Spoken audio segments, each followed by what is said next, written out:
Jagat media sosial, Kamis 2 Desember 2021 ramai dengan kritikan terhadap Menteri Sosial Tri Risma Harini hingga Bu Risma jadi trending topik Twitter. Kritikan terhadap Risma ini bermunculan setelah videonya ketika memaksa penyandang disabilitas tunarungu untuk berbicara. Diketahui, Risma memaksa penyandang tunarungu untuk berbicara pada peringatan Hari Disabilitas Internasional Rabu 1 Desember 2021 lalu. Potongan video ketika Risma memaksa penyandang tunarungu berbicara ini ramai dibagikan warganet di Twitter dengan berbagai komentar kritikan. Nama Bu Risma pun masuk deretan trending topik Twitter. Seperti dilansir tribunkaltim.com dari kompas.com, dari pantauan di akun YouTube Kementerian Sosial, awalnya Risma mengunjungi beberapa stand pameran karya penyandang disabilitas.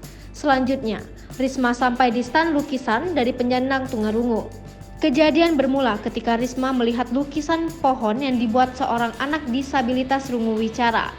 Setelah anak tersebut menyelesaikan lukisannya, ia diminta naik ke atas panggung. Anak tersebut bernama Anfil dan Aldi. Adapun Anfil, yang merupakan penyandang disabilitas mental dan rungu, diminta menyampaikan hal yang ingin disampaikan pada Risma secara langsung. Sementara itu, Aldi yang juga penyandang disabilitas autisme dan ada gangguan dalam berkomunikasi diminta berbicara, tetapi tidak kunjung berbicara. Risma lantas menyodorkan mikrofon ke mulut anak laki-laki itu. Setelah sekian menit, sang anak tetap tak bisa menyebutkan sepatah kata pun.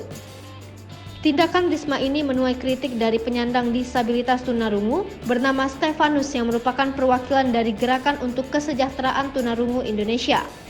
Menteri Sosial Tri Risma Harini menjadi pembicaraan di media sosial, bahkan sempat trending di Twitter pada Kamis 2 Desember 2021. Risma dikritik oleh penyandang disabilitas karena memaksa penyandang tunarungu berbicara.